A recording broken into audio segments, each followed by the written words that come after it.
Hi, I'm Jeremy, and today we're going to be looking at the 12th in my series of the German Game of the Year Spiel des Jahres winners.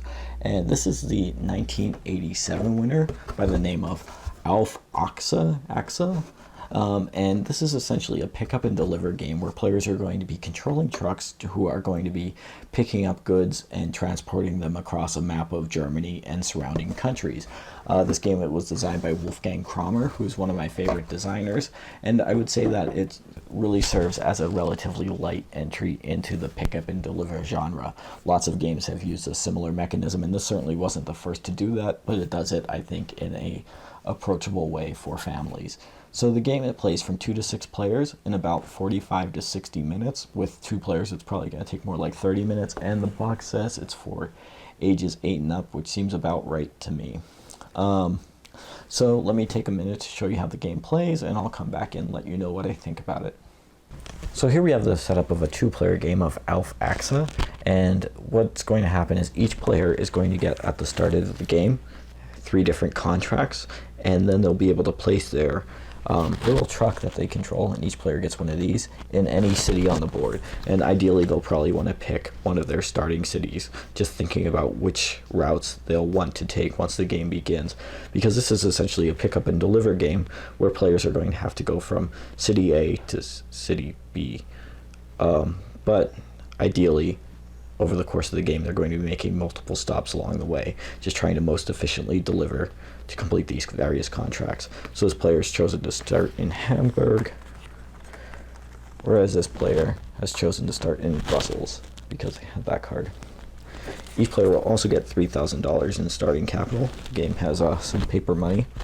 It also comes with some hazard cards, although I have ones that have been translated to English. The ones that are in it are German, so if you want to play the game, you'll either have to pick up a translation, which there is, for how many cards you get during the game. That's not very onerous to have to look up what a card means when it comes up. And then there is also goods cubes, and these are just generic goods cubes. Every delivery you're going to be making will take those same types of cubes. And then there is a set of contracts. 4 of them will be displayed, and then there will be a draw pile based on the number of players in the game, and the game's going to go into with players completing contracts until all of them are taken from here, and then one player runs out of contracts that they have in their supplier in their hand. So, and then finally there are also these are extra wagons, and players could buy any number of these, and there are 2 types. Ones that allow you to carry 4 goods and ones that allow you to carry 6 goods, and they have a different price. And at any time during the game, not at the end of the game, these could be sold back for 500 euros each. They simply increase your carrying capacity of your trucks, which by default will be able to hold up to 6 goods cubes. So that is the game setup, and the way the game is going to work is that at the start of the game, any player will get to do the following on their turn. So if you are ever in a city, which is going to be the initiating part of a contract, so for example, this player has Hamburg, they can initially just play that down from their hand in front of them and take the number of cubes that is shown on the card. So let me just explain the anatomy of these cards. So first of all, it shows you where you pick up and where you deliver to. So this is a route from Hamburg to Frankfurt. Secondly, down here, it shows you the number of cubes that you have to carry, so 5. Here it shows you the amount that you get if you complete it, and then this is essentially a bidding structure to claim new contracts, and I'll explain that in a minute. But for now, this player will have to take 5 goods and add them into their cart, and if they deliver them to Frankfurt, they'll get 3,000 euros. So they, again, would play that card face down in front of them, out of their hand, and they would put 1, 2, 3, 4, 5 cubes into their truck. And now would be their actual turn. So this game comes with 2 dice, and I believe the original version only came with 1 dice. This is the 2007 reprint, which has some streamlining for the game. But on your turn, you roll 2 dice, and then you pick either one of those dice to execute the value of. If you roll a 6, that could be any value from 1 through 6. So this player, they have Hamburg, they also have Berlin, and they have Mannheim as other cities. So they probably want to start working towards one of those. And if you aren't familiar with German geography, this game will quickly bring you up to speed. There are some other countries nearby, but most of the cities here are in Germany. 1, 2, 3, 4, 5. So on a player's turn, you have to move the number of dice that you're shown, but again, a 6 could be counted as any die. So this player might choose to use it as a 5, so they could get into Berlin by exact count. Again, they have a Berlin card, so now they could choose to begin this contract. So this, again, requires them to pick up 3 cubes. So of course, they do not have 3 cubes, or space for 3 cubes. Again, the trucks can only hold up to 6. They already have 5, so they could buy one of these carriages. I believe trailer would be the right word. So these trailers, you could buy as many as you want, and they are supply limited. So this player might spend their $3,000 in starting capital to buy this trailer for $3,000. And that will allow them to take the rest of their cubes. So they have 5 in there, so now they go to 6, and they could put the other 2 on their trailer in front of them, like so. So you could see. So you could just store them here. So that would be their movement. And now, since they were able to reach Berlin by exact count, remember the 6 counts as a 5, they are able to choose one of these contracts. And the way to essentially put up for auction. And the way that this works is they could pick any of those 4 contracts. If they choose not to pick one of those 4 contracts and they've moved into a city by exact count, they would just discard one out. No other player would have a chance at it. But since you could see one of their next contracts requires them to go to Basel, which is all the way down here in, I guess, Switzerland. This contract initiates in Basel, so they might choose to pick that one. And the way that this works is that essentially every other player at the table in clockwise turn order will get a chance to bid one of these numbers on the card in order to claim this contract. So for example, if they bid number 2, they'll be offering $600 for the contract. And if they complete it, then their profit would be $1,800. So it shows you right there what the calculations are going to be. But players can only bid in these exact amounts. So this player doesn't want this player to get that. They could see that they have a Basel contract, so they might just say, I'll bid $300 on it. This player here has no money, and you cannot get credit extended to buy one of these contracts. So unfortunately, this player is going to be able to claim that contract, add it to their hand for $300, which they'll just pay to the bank. Now, just to explain how that auction works in detail. And then as soon as one of those is taken, all cards will slide down and a new card will come out. But just to explain how this works in some more detail, if every other player had passed on the contract, the player who picked this as the initiated contract would get it for free.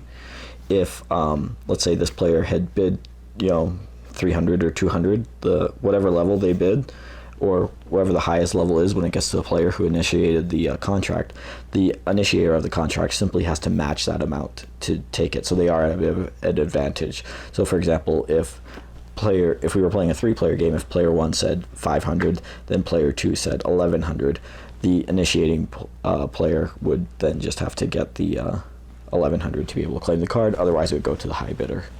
So that's how those auctions are going to work, and essentially a lot of the game is going to be figuring out when you could afford to take those. Remembering, of course, that at the end of the game, it ends as soon as one person has completed all their contracts and the display is empty. So you don't want to buy up more contracts and put out more capital than you'll be able to complete over the course of the game. So with that contract selection, that would end that player's turn. So now we just go on to this player's turn, the second player, and you can see they have a contract here in Brussels. And they have to load up 4 goods for that. So they would do that, place the contract in front of them.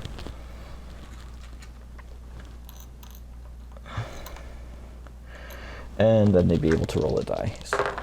So they rolled a 5 and a 4, and again, they could pick either of those numbers. So let's just, to keep this interesting, say they go 1, 2, 3, 4, which is a suboptimal move, but you'll notice they've landed on one of these little yield signs, I guess, or hazard signs by exact count. What will happen is they get to draw one of these cards, and these cards have different effects on them. So this one here, it says seasoned driver, a second driver is assigned to your truck, thus you could drive without longer brakes, and you will arrive at your client sooner. Roll 1 die again and move your truck immediately. So player would just get to roll and then go again. So they could go let's see, they're going to Rostock, Hamburg. Let's just say they're working their way to Hamburg, and again, they get another card. Just to show you what another card might look like. Breakdown assistance, and this one says, you pass the broken down truck of a colleague, decide whether to pass by or whether you want to stop to help. If you help, you lose 1 turn, but you get 1,000 euros from the bank. So again, they give you oftentimes decisions like this. Sometimes really good things happen. Sometimes there's required deliveries, such as this one. Sometimes there's a flat tire. There's just bad things in there. So these are kind of random, generally more good than bad, though, I would say.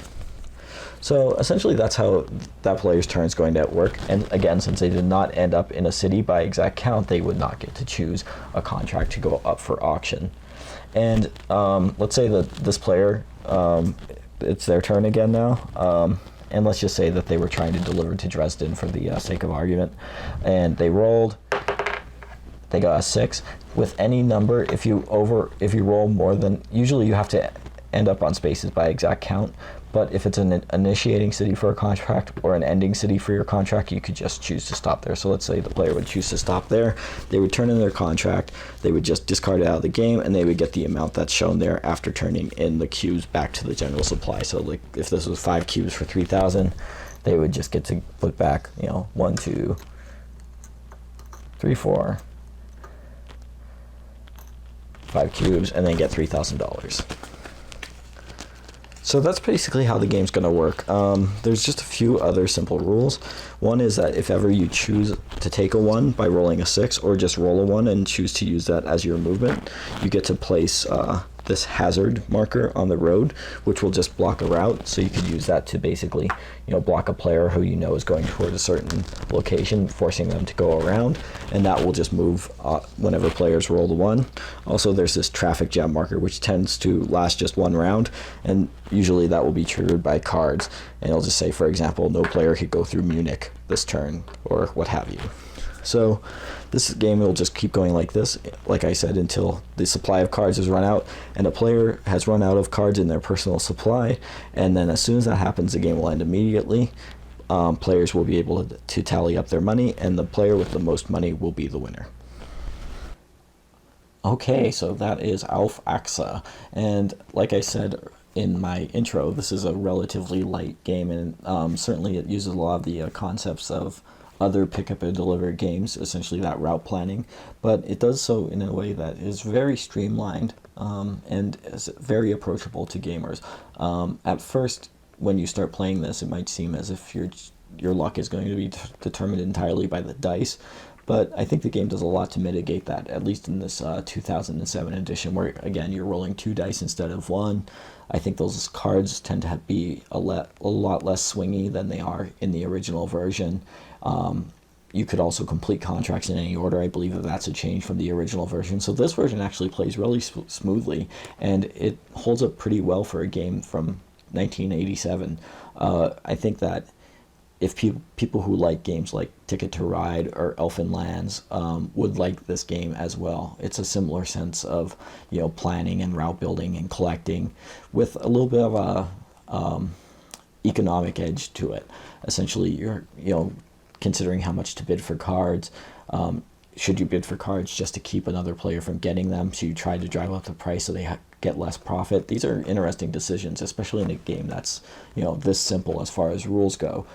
As is the decision about whether or not to lay down the capital to buy trailers. If you buy like 10 trailers for your truck, you can just go all about doing contracts willy-nilly across the board, since essentially the goods that you're getting are unified.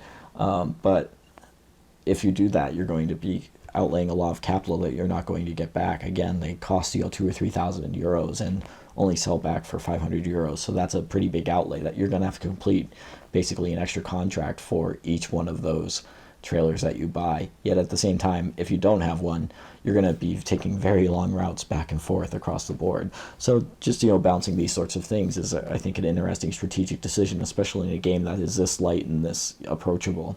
The one thing that's a downside is that first of all, it's a map of Germany. I actually printed a map of US that somebody posted on Board Game Geek and had it printed out, and that is more approachable. I tend to play that with people over this German map.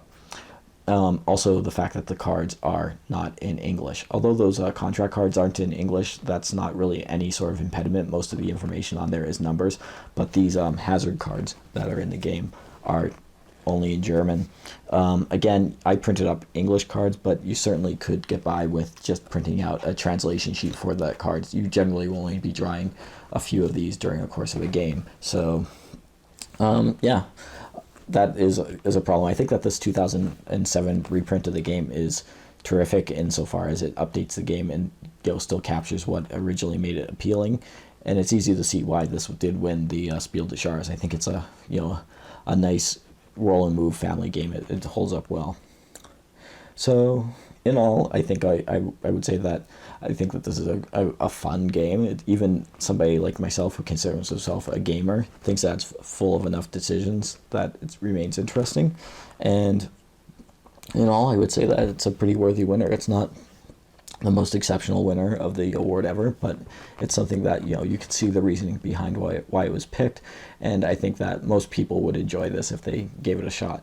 So those are my thoughts on Auf Achse, and thanks for watching.